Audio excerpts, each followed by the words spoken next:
কিসে সম্মান, কিসে সাফল্য আমরা খুঁজে পাই না। প্রকৃতপক্ষে সফলতা, সাফল্য এবং চিরমুক্তি কোন পথে? আল্লাহ রাব্বুল আলামিন কোরআনুল কারীমে বলছেন, ইকরা বিসমি রাব্বিকাল্লাযী খলাক। প্রভুর নামে যখন কোনো পড়া হয়, এবং রিড অ্যান্ড রিড, পড়ো এবং পড়ো। কোরআনুল কারীমের প্রথম নির্দেশনাই ছিল পড়ো।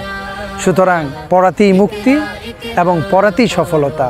যে পড়ে সে বিশ্ব জয় করে, যে পড়ে সে দুনিয়াকে চিনে, যে পড়ে সে আখিরাতকে চিনে। নবী করিম রাউফুর রহিম সাল্লাল্লাহু আলাইহি ওয়াসাল্লাম হাদিসে পাকে বলেন, বুইসতু মুআল্লিমান। নবীকে শিক্ষক রূপে আল্লাহ পাক প্রেরণ করেছেন। সুতরাং এই পৃথিবীতে কেউ যদি সাফল্য এবং সফলতা লাভ করতে চায়, সে যেন অবশ্যই পড়াশোনা করে, এবং পড়াশোনার বিকল্প কিছুই নাই।